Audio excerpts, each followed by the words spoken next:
Forage for herbs and brew a traditional potion under the stars in tonight's Wizard School Sleep Story. Sleep Sorcery is a folklore and fantasy-inspired sleep series. My name is Laurel, and I'll be your guide on tonight's fantastical journey. Sleep Sorcery is one part bedtime story, one part guided meditation, and one part dreamy adventure. Listen to my voice for as long as you like, and whenever you're ready, feel free to let go of this story and make your way into sleep. If you're still awake as the story concludes, I'll guide you through a visualization for rest and healing. In tonight's story, you are preparing for an exam in your advanced potion-making class at the School of Sorcery. Relocating your classroom for the evening to the edge of the wild forest, your professor challenges you to brew a classic healing potion passed down for centuries. But first, you must forage for the ingredients yourself. This proves a test for many of your magical skills.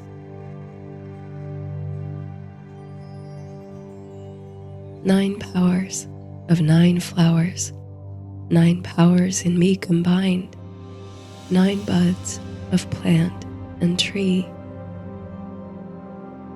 Honest Bloodworth.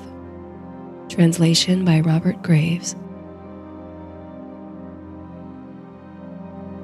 The castle is always aflutter at this time of year. The afternoons blush swiftly to vespertine tranquility, and students of sorcery love to linger on the grounds until the last of the light. Drawing toward darkness, there's a palpable sense of magic tingling in the air about the place, even more so than in other seasons. For this is a place of ancient magic, where centuries of young sorcerers have sought their training. Traditionally, students are expected to be inside by nightfall, though with shorter days, the staff grow lax about the exact timing of this retreat indoors. But tonight, a select few of you have been granted special dispensation to be about the grounds much later than usual. This puts a quiet thrill in you that you can't quite explain.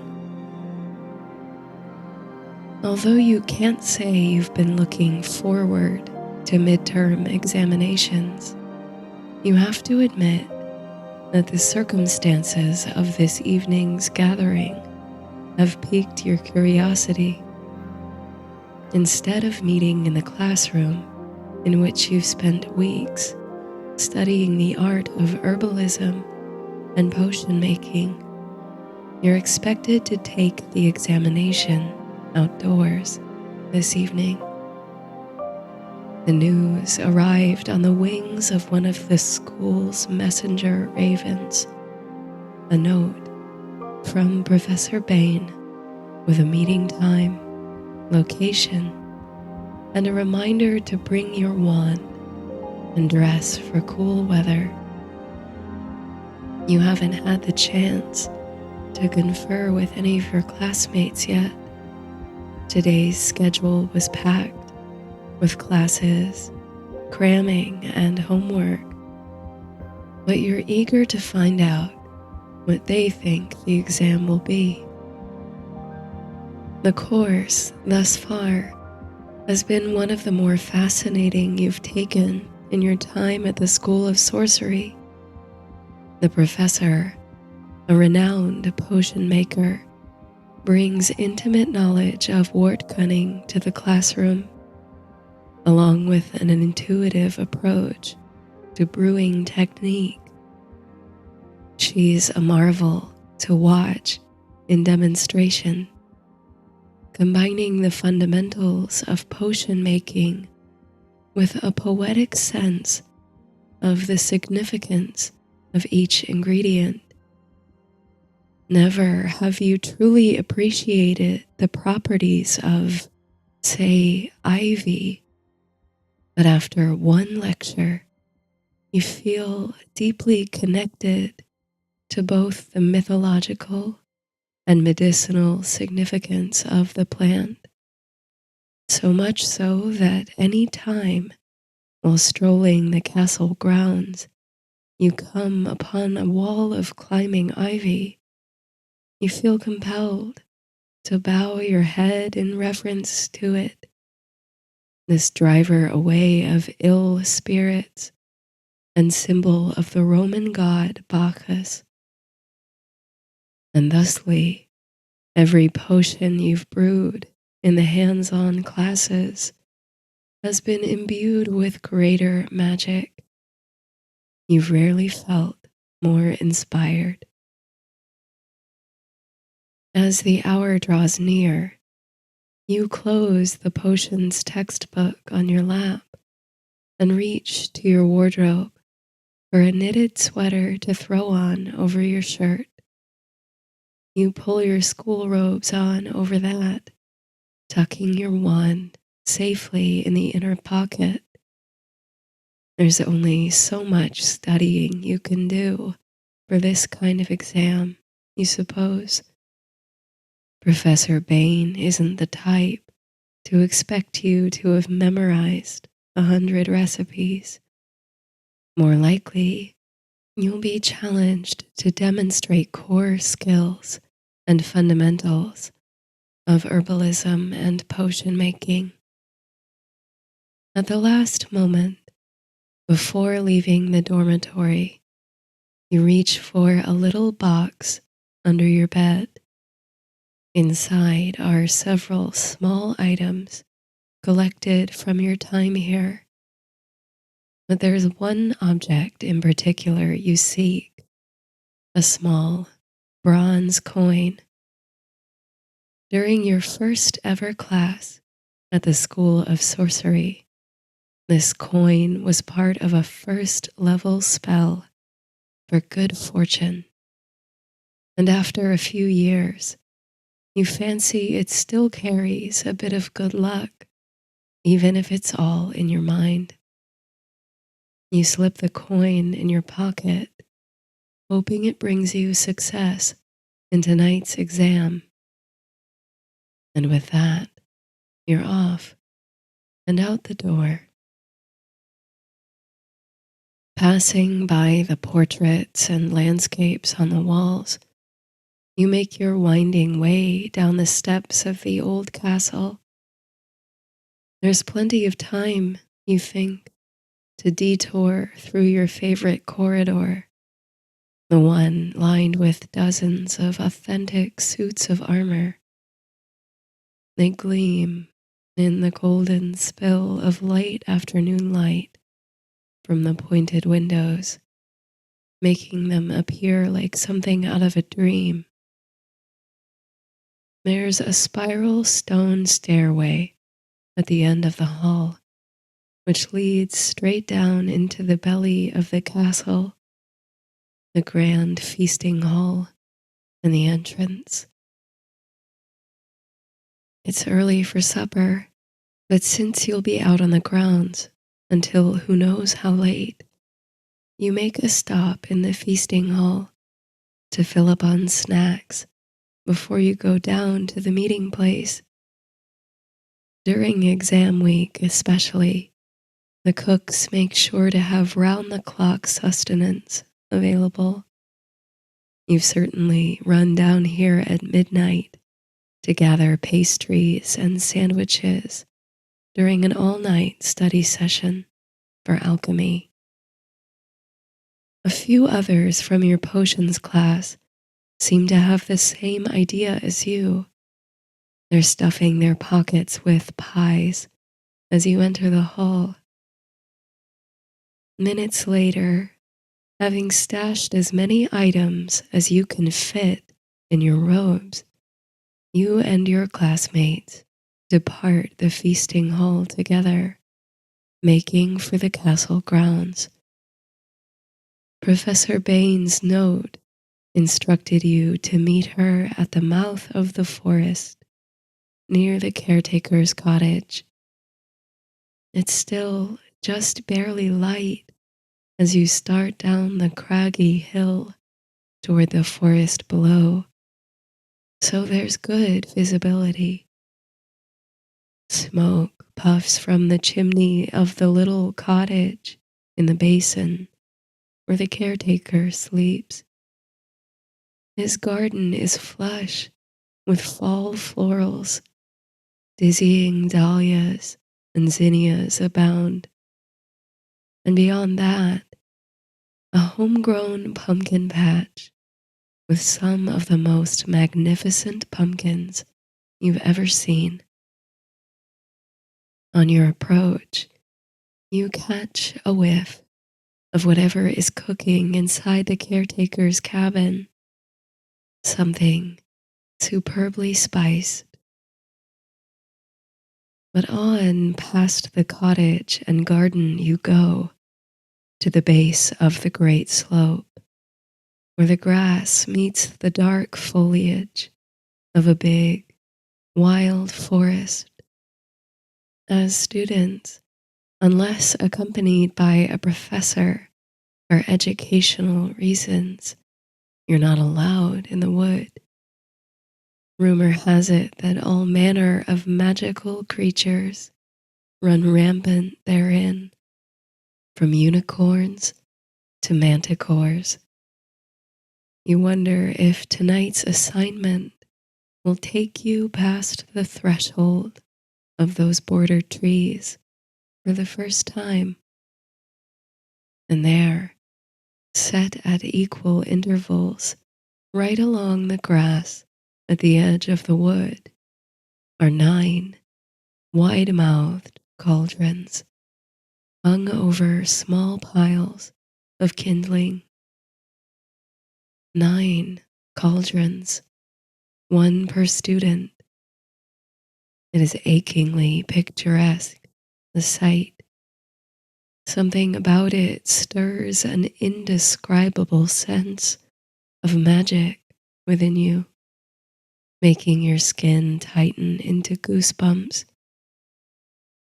Until now, you don't think you'd noticed that there were exactly 9 students in the advanced potions class. And as you learned in a numerology primer last year, 9 is a number of profound magical significance. The 9 worlds of the Norse cosmology, 9 Greek muses, goddesses of inspiration, 9 great Egyptian deities, the Celtic 9th wave, which separates our world from the other world. Beside each cauldron is a small platform, a work surface complete with mortar and pestle, vials, droppers, knives, a leather purse, and stirring instruments. But unless you are mistaken, there are no ingredients in sight. For all your musings on taking in the spectacle of the cauldron setup, you almost miss the presence of Professor Bain. She's standing hands on hips by the woodside with a stack of leather-bound books levitating nearby. Come on down then, she beckons to you. I can see the rest are on their way. You turn back toward the castle to see a smattering of students bounding down the hill in the waning light. Professor Bain waves to them with a smile. You can all take one of these, she says, indicating the textbooks. You step forward to take a copy for yourself, just as the professor politely asks that you not open them just yet. Heeding her plea, you run your fingers across the aged cover and the embossed title, Laknunga. I had to pull some strings with the bookseller to bring in this many copies, says the professor, but I'm sure you'll all treat them with the utmost respect. I want to return them in as good a condition as I received them. Now she hands the final copies to the stragglers with a smirk as they come huffing and puffing to the edge of the wood. You glance around and count in your mind. Everyone's here. A moment later, the hourly bell chimes from the castle, clamoring an echo against the trunks of the trees.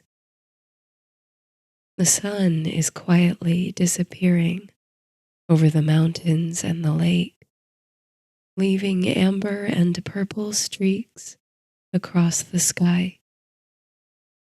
The evening star is visible, blinking beside the emergent moon, a pale pink crescent. Well, says the professor, I suppose we'll get started. We've only a little light left, and I'd like to get you on your way before too late. She instructs each of you to select a cauldron. They're all equally suitable for tonight's exam, she assures you, and each filled with pure water that was charged under last night's waning moon. And open your books to the marked page. This you do, and are bemused to find that the page in question is not composed in your native tongue. You almost go cross-eyed looking at the words, which are very nearly familiar, but just a bit off. Not to worry, says Professor Bain, regarding all the bemused expressions. It's Old English, but I trust you all know the translation charm. A few heads nod and wands come out. You retrieve your wand and tap it against the page, muttering, Translatio Anglia. Before your eyes, the letters briefly glow, then seem to flip over in place, unveiling the text anew in plain English. You notice the classmate beside you struggling to remember the incantation. You are about to offer help when another student, the famously brainy Charlotte, leans in to assist, tapping her wand inside the pages of his textbook. You look back to the page and read the fine lettering at the top. What you have before you is the recipe for something called the 9 herbs charm, the professor says. If you've paid attention in class at all so far, you might remember me mentioning it. This text is from the 10th century, but the recipe is certainly much older. It's a classic healing charm that works against venoms and poisons. We work under the waning crescent, a powerful moon phase for healing magic. For tonight's examination, I'd like each of you to create your own potion using the ingredients laid out in the 9 herbs charm. But here's my favorite part. Here, a smile of utter delight crosses the professor's face. You'll see, I haven't provided you with any ingredients save the water. That's because everything you need is out here in the forest. You'll be gathering your own herbs this evening. A well-timed shiver of cold breeze punctuates the professor's words. You feel again a strange thrill. Now, Professor Bain continues, there's no need to worry about going into the wood at this hour. I've been hard at work all day, placing protective enchantments and barriers to keep you safe. If you come to the edge of the protected area, you'll come up against a strong veil of magic. Collect the 9 herbs as laid out in the recipe, but be mindful of their properties as you go. Some may require extra caution. You'll be evaluated not on a perfect recreation of the recipe, but on your mastery of potion-making fundamentals while incorporating the proper ingredients. You might discover an entirely new way of using the ingredients together toward surprising ends. If you're called to creativity, embrace it. Are there any questions? As it turns out, there are many questions, but the professor has an answer for each. Professor, one classmate chimes in, this recipe looks more like a poem. The teacher's eyes sparkle in the dim twilight. Ah, she says, with an edge of mystery gilding her voice. Potions are poems. Recipes are recitations. Let the poetry guide you to each plant's inherent magic. By the time the last of the light is disappearing over the mountains, you're itching to begin foraging in the woods, contented with Professor Bain's precautions and instructions. Once all the students are satisfied, she turns you loose to seek the 9 ingredients. The very first thing you do is mutter the incantation to illuminate the tip of your wand. Instantly it brightens, sending a beam of silvery light across the grass and toward the forest. In your periphery, you see several other wand tips spring to light and bounce off in between the trees. Tucking the book under one arm and taking a few useful instruments from the table beside your cauldron, you find an opening in the trees ahead and venture into the wood. As you go, the baubles of light from your classmates spiral off into other directions, soon vanishing from your sight. The darkness of the forest settles around you, along with an unearthly quiet, yet it's oddly comforting.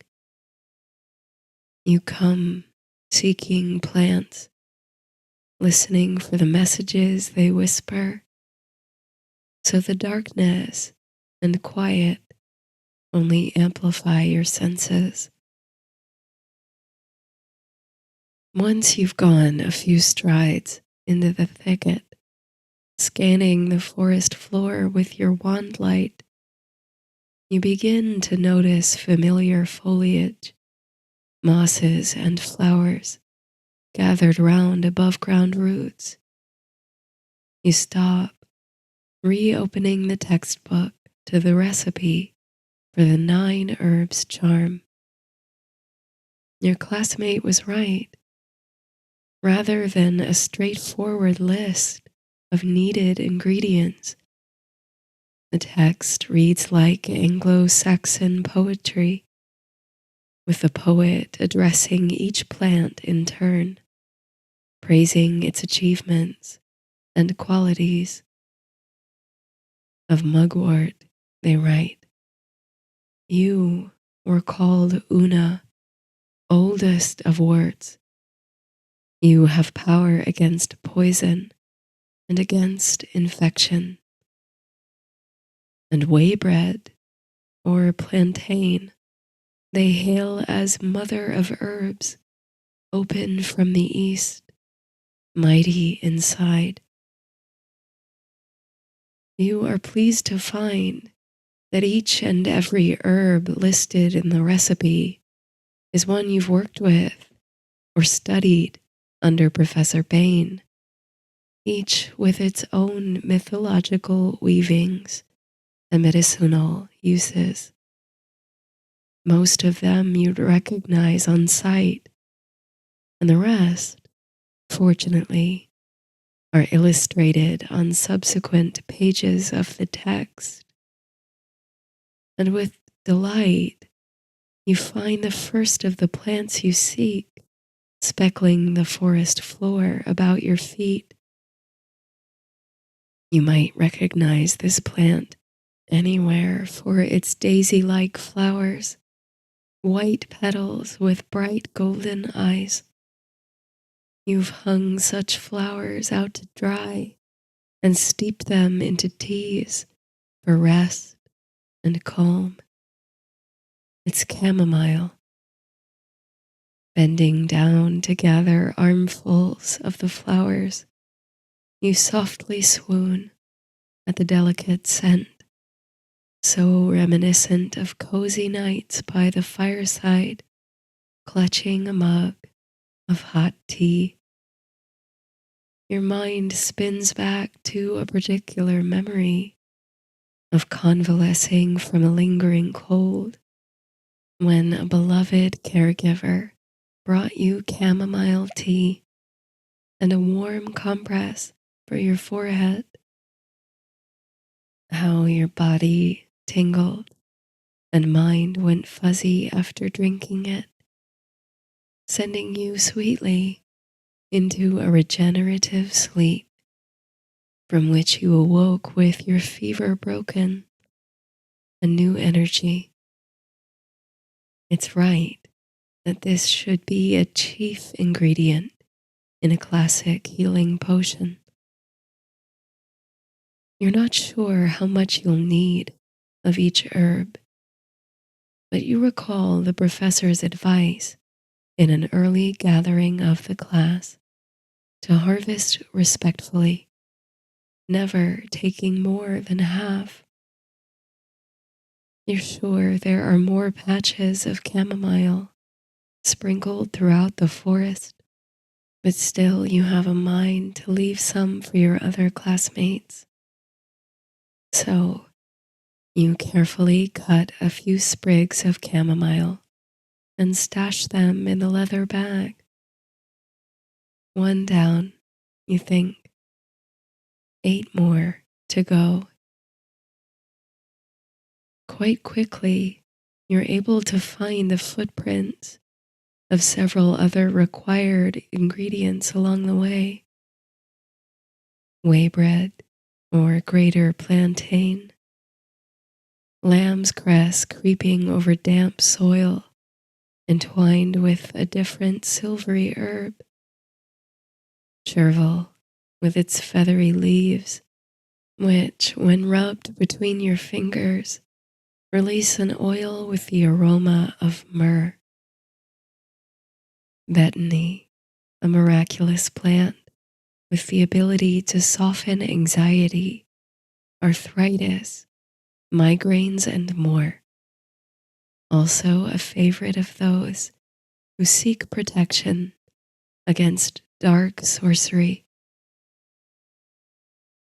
The woods are quiet still, disturbed only by the distant warble of nocturnal birds and the music of soft wind through the canopy.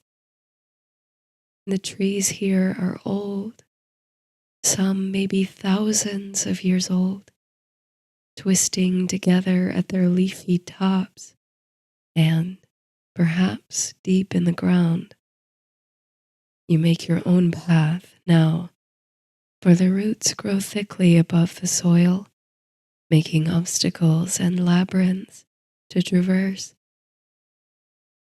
An alley of oak brings you to a small stream, beside which grows a cluster of fennel flowers, another of your sought herbs.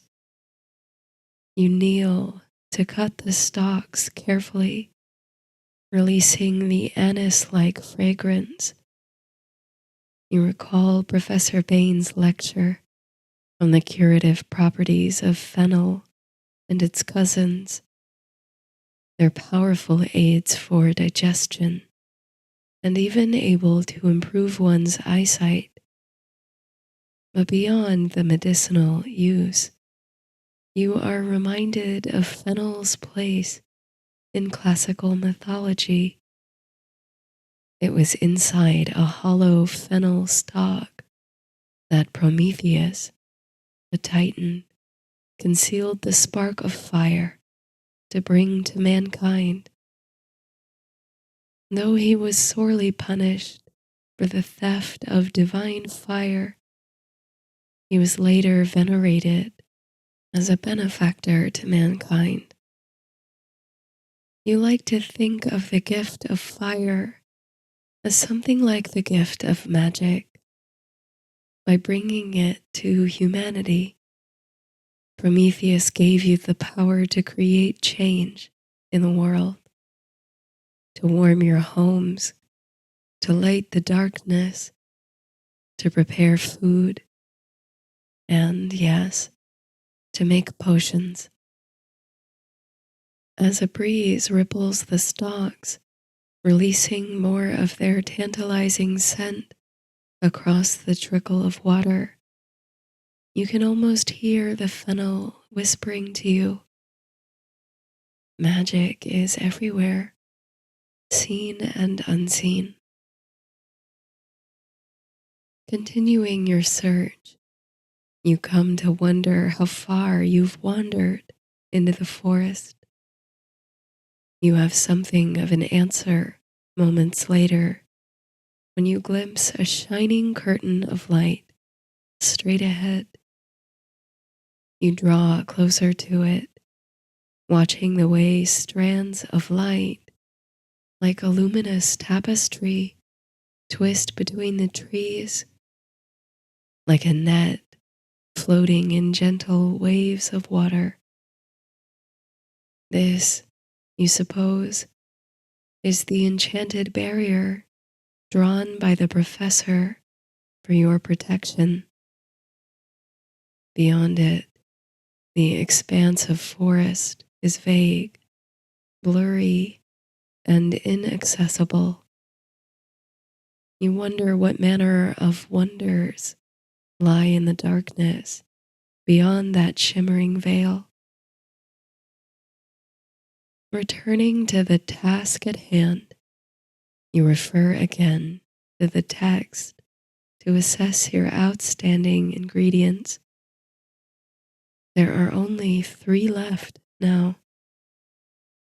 You trudge through a thick blanket of fallen leaves, which litter the damp earth of the deciduous groves.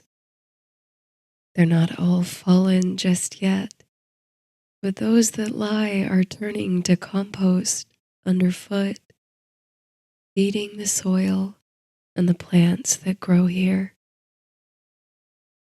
You come to the edge of a pool in which glitter the reflections of tree branches that bend together overhead and the handful of stars that peek through their twigs. There's another bouncing orb of light moving toward you from the opposite direction. As it comes closer, you can make out the features of a friend in its wake. The first time you've seen another student since stepping into the wood. You acknowledge each other across the pool. It's Charlotte, the star student of your year. How are you making out? You ask, your voice louder than you expect it to be as it cuts through the silence and over the pool. Oh, quite well, she responds. I've only one left to find, and it seems I've just found it. Here she moves her lit wand upward to indicate a tree near you. She begins to edge around the pool toward it. Wild apple, she says. You hadn't noticed it before, but there, steps from where you stand, is a twisted tree laden with heavy, ripe fruits. Charlotte reaches up with one hand to twist a single fruit from the branch and regard it thoughtfully. The simple gesture, which you repeat on your side of the tree, resonates with powerful symbolism. The apple has meant so much throughout the course of human history, myth and medicine. The fruit of knowledge, the golden boon for heroes like Hercules, the gift bestowed on goddesses to launch legendary conflicts. It's a fruit of love, a delicacy, and a health-heartening favorite the whole world over. Such a fruit certainly belongs in a healing potion. Before Charlotte retreats, you ask her, how did you find everything so quickly? She gives a characteristic sigh and replies, with a locator spell, of course. Simply speak the incantation and substitute the Latin name for each herb. It leads you right to the closest occurrence. With that, she turns and disappears with her wand light back into the forest. A locator spell. Why hadn't you thought of that, you wonder? But then, doesn't that seem all too easy? Using spells to find the ingredients is fine for those who choose that path. But for you, there's value in the search, the intuition, the connection with all the intricacies of the forest and the ways in which the many plants and trees coexist, sharing resources, contributing to the thriving of the ecosystem. That relationship of the plants in the shared environment is similar in a way to the relationship of ingredients in a potion. It's as if the forest, throughout your search, has been teaching you the recipe, so that when you at last come to brew the potion, it will be written in your very heart. You've no doubt that Charlotte's attempt at the 9 herbs charm will be excellent, precise, and well received. But what was it Professor Bain said? All potions are poems. Your potion, you firmly believe, will be like poetry. Depositing the blush-cheeked apple into your bag of herbs, now nearly full, you set your mind about discovering the final 2 ingredients. Both are ground foliage, so you turn your wand light to the forest floor again, searching the perimeter of the pool before moving on into the wood.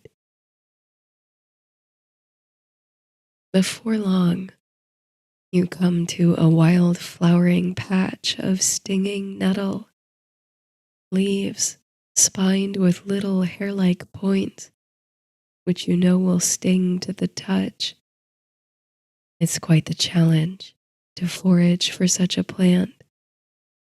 Any contact with the skin will produce a reaction, and now you regret not having worn gardening gloves. But come now, you think. You know magic. Surely there's something you can do to make the task more palatable. There are broadleaf dock plants growing nearby, which often occur alongside nettle and can be a powerful remedy for stings. You pluck a few dock leaves and rub them between your fingers to stimulate the oil. For good measure, you then point your wand at the bundle of leaves, speaking the incantation for an amplification charm, which should enhance the plant's protective abilities. You know the spell has worked when the leaves begin to dimly glow. You rub them once more over your fingers and palms, instantly feeling a cool, numbing sensation across your hands. Now you're ready. You bend to gather leaves of nettle, breathing a sigh of relief to know that your charm has worked perfectly. Instead of stings, there's only a light tingle against your fingers. Picking the nettle this way reminds you of an old story, a fairy tale, wasn't it?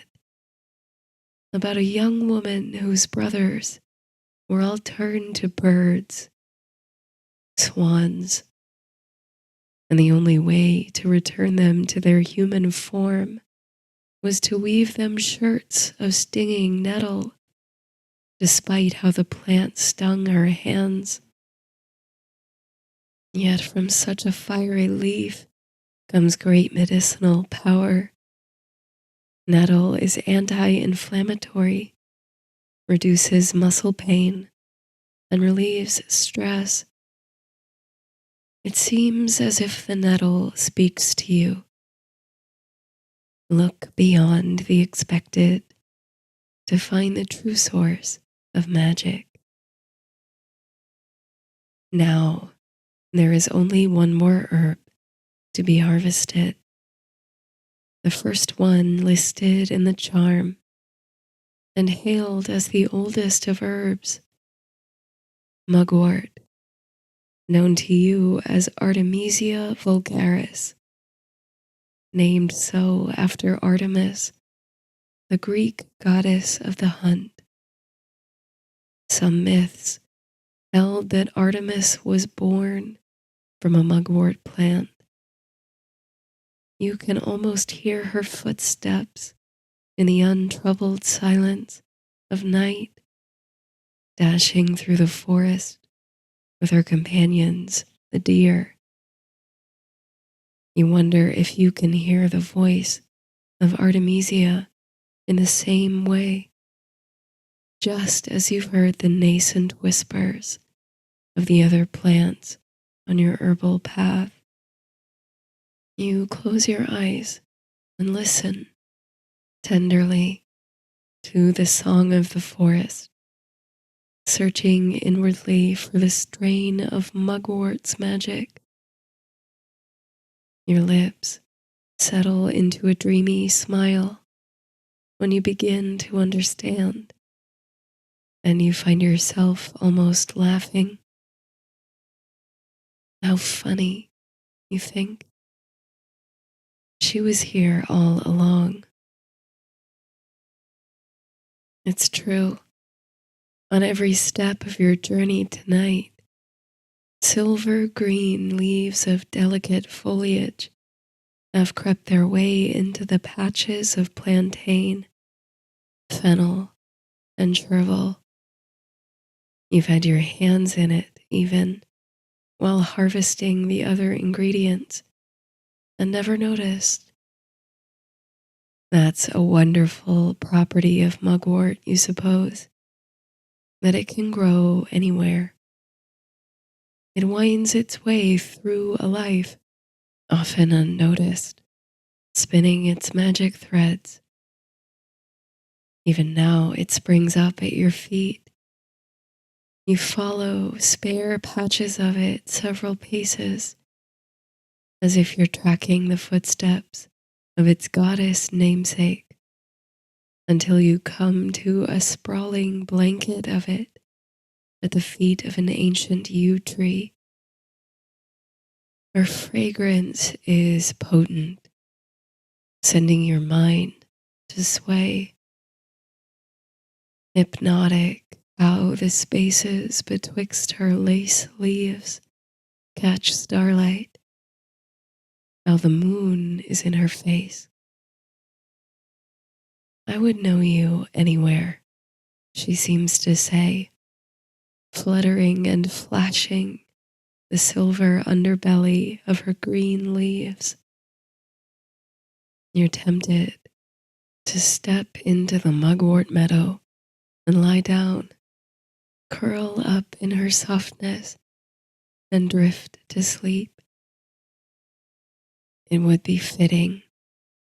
This plant is also called dreamwort and is used in spell work for elucidating messages from dreams.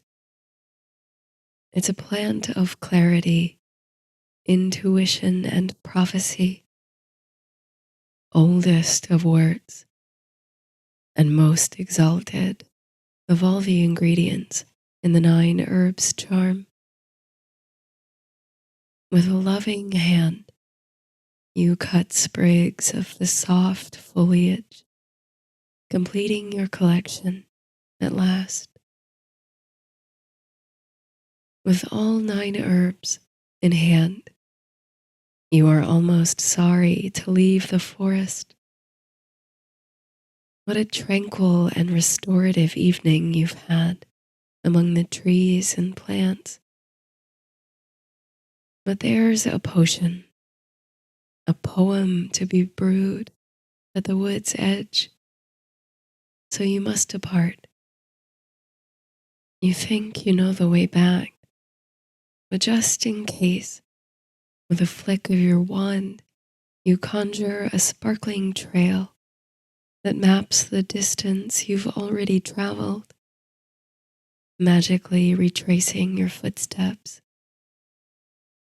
To your delight, though you hadn't known it, the path makes a winding helix, a sacred spiral through this section of the wood. On your way back, much quicker than the way in, you say goodnight to the trees and the sleeping birds. At length, you emerge. Only a few cauldrons are set to simmer already, the glow of embers red in the darkening night. Atop the hill the castle sits in silhouette, its windows flickering, suggestive of grand fireplaces lit in the dormitories. You move to your cauldron and turn out the leather bag upon the table. There are all 9 plants, fruits and leaves and flowers. Professor Bain happens by, counts the ingredients, and gives you a nod to indicate that you've chosen well. With a wave of your wand and a low incantation, you send forth a spark of fire to light the wood beneath your cauldron. As the water heats, you prepare your herbs. Some you crush with mortar and pestle, releasing plumes of fragrance upon the night.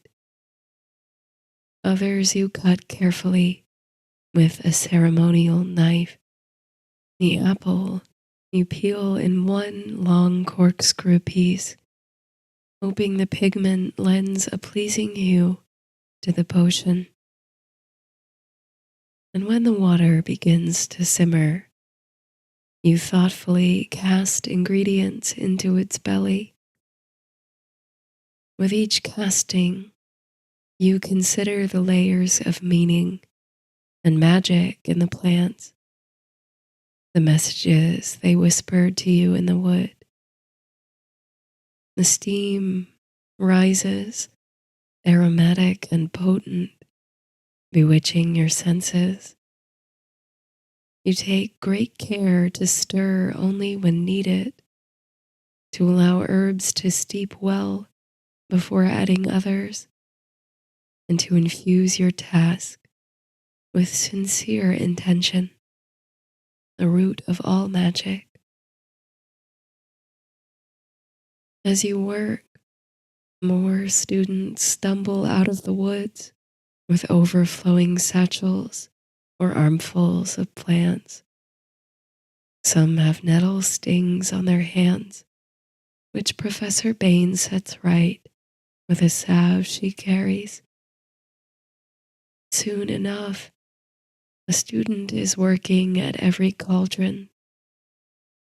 9 potion makers brewing in the night under the light of the moon. A potion is a poem, you think. This potion is a dream.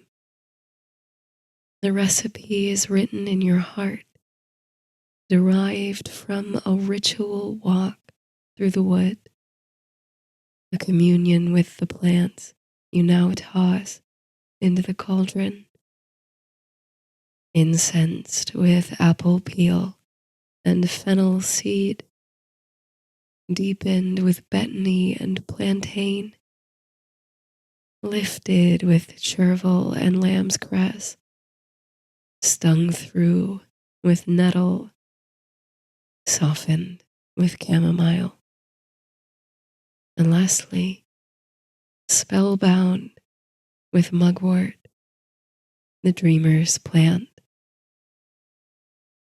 It's a potion to heal, certainly, but you intend it most as a potion for sleep, mugwort taking the lead within the mixture, a gentle agent to restore the mind and body through dreams.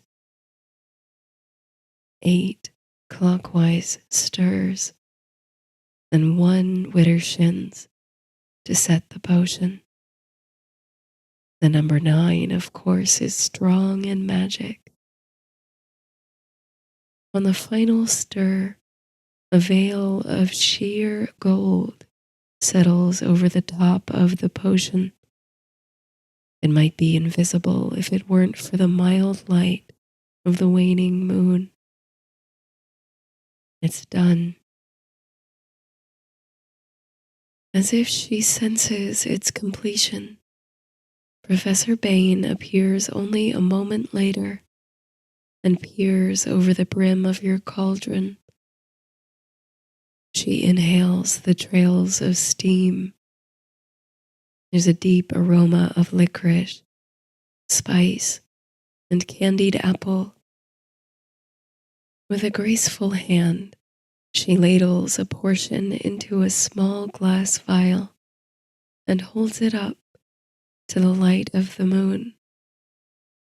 The liquid sparkles, a deep green color with a halcyon iridescence. She puts a stopper in the bottle and with the tip of her wand inscribes your initials into the cork as if etching them with fire. This she stashes in a basket with 2 other similar vessels. When you're ready, she says in a hushed tone, you're dismissed. You can take some with you if you like.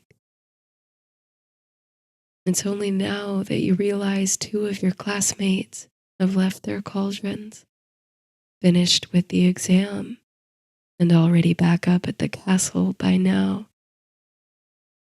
Before she leaves to inspect the work of others, you're certain Professor Bain gives you a wink.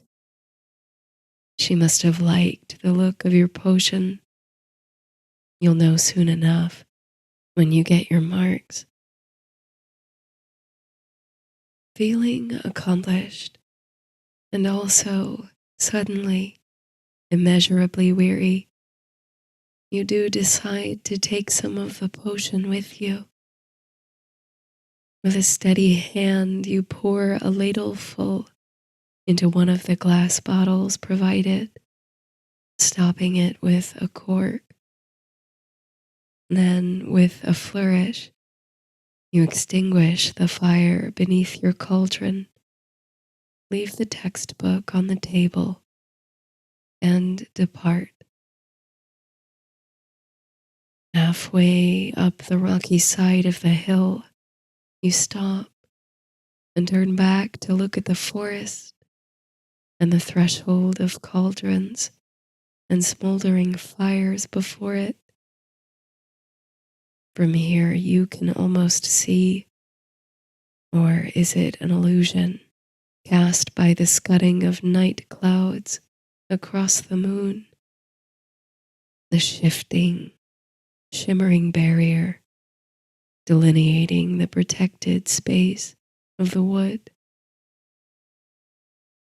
In the caretaker's cottage, a light in the window blinks out, and a few final wisps of smoke escape the chimney. You climb the rest of the way up to the castle. As you push open the heavy doors to the entrance hall, you're greeted with a curtain of warmth. Your chilled fingers and toes quickly soften and tingle, and a dreamy haze settles over your eyes. Surely it's not very late, but you're simply overcome with the desire to go straight to your bed and surrender to a long and fathomless sleep. If only you could wave your wand and be there now, instantly. But with your mind and gaze soft, you climb the many stairs to the tower that is your dormitory. In the common space, a few students are gathered to study for their exams before the blazing fireplace. They greet you cheerily, asking if you'd like to join them. But you wave nonchalantly and explain that you're off to bed. Once within your room, you think that nothing has ever looked so inviting as your mattress at this moment.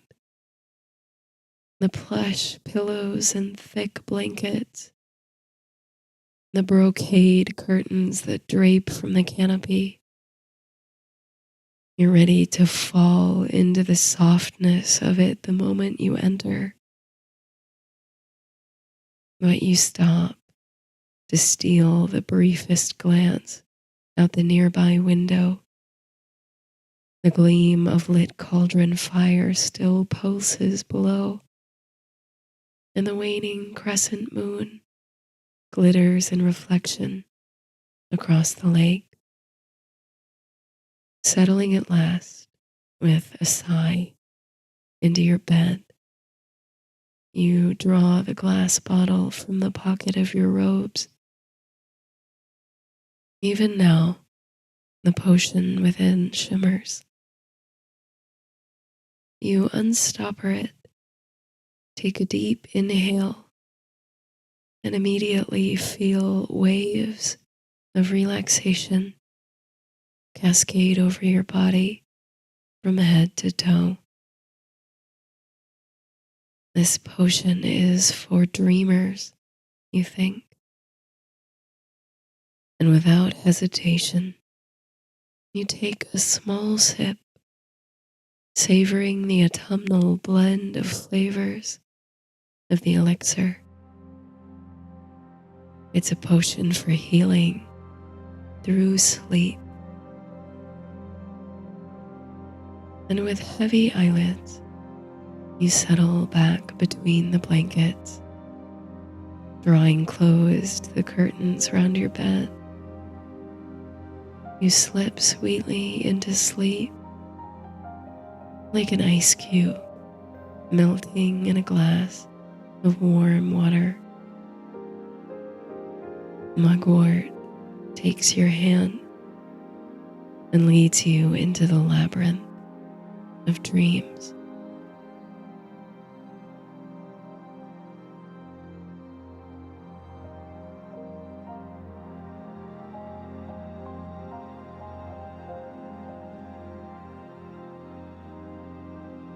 Soften into place, letting your breath settle into a natural rhythm,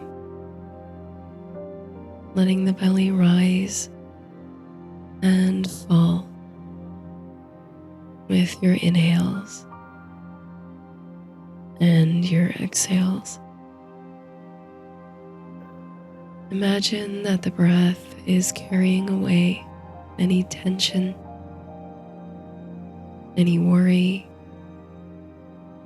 anything you'd rather not take with you tonight into the land of sleep. Just let it go, dissolving into the potion. With your eyes closed, allow your body to become heavy in place, melting into your bed. As you visualize a passage, it might be a stairway or a tunnel leading downward. This is the path to the dream world. Every step you take down this path takes you closer to sleep. As your mind slips down one level toward the unconscious world. Furnish this portal in your mind with herbs, flowers, or gateway trees. Let it be a welcoming passage, integrated with the natural world. Breathe and take your first step down. Inhale, noticing that at your feet there are patches of a silvery green herb which flutters lightly as you move. This is mugwort, your companion and your initiator in dreams.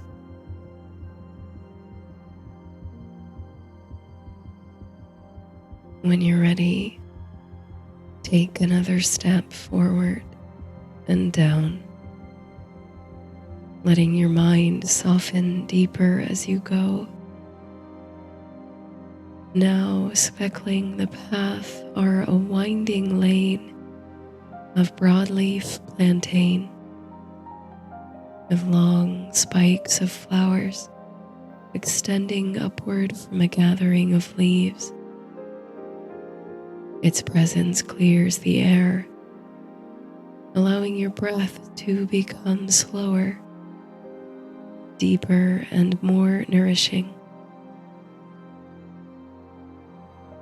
Take another step down your passageway, relaxing into your breath. Step through a cluster of lamb's cress with green rosettes of leaves and delicate white flowers. When you come close to it, you feel your inner strength gathering, restoring, even as you soften, preparing for sleep.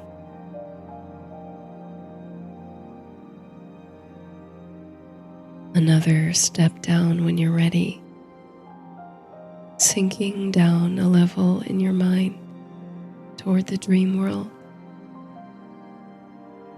Bethany brushes the sides of your legs, heart-shaped leaves with stalks of sweet purple flowers. Hand in hand with mugwort, Bethany is a dream protector.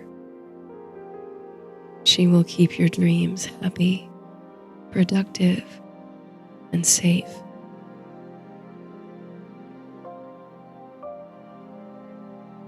Take another step down your herbal passage, slipping down another level toward the unconscious, until you move through a meadow of chamomile flowers, gold and white, like tiny daisies all about you. Breathe in their mild, familiar scent, feeling it relax your mind and body, settling you closer to sleep.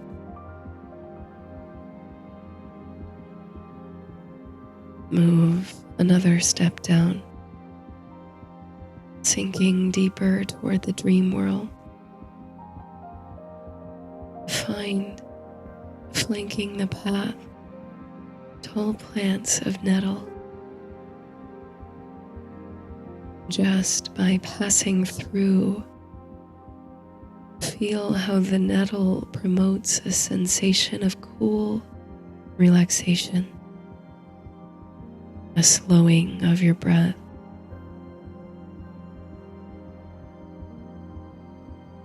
Take another step when you're ready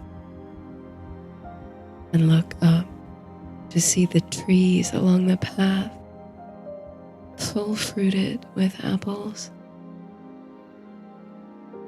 Their presence bolsters you, restores your constitution on the path to sleep.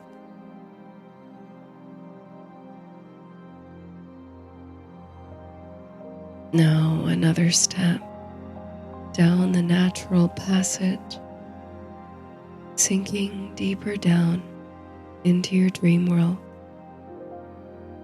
until you step through wild patches of chervil with soft feathered leaves. It gives off a resinous aroma that relaxes you and allows you to settle into a state of serene contentment. Breathe.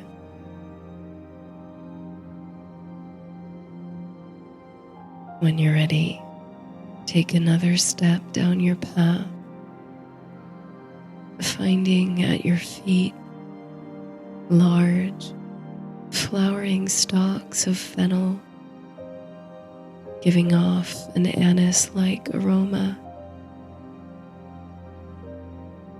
Being in its presence deepens your sense of relaxation and calm. It clarifies your inner sight so that the way forward into sleep becomes easy, effortless to navigate. So linger here if you like for a moment longer. And when it feels right, step forward and down, crossing the threshold with 9 herbs as your guide, beyond your plant-furnished passageway and into the sweet expanse of sleep. Sink down, deep down, settle, breathe. Sweet dreams.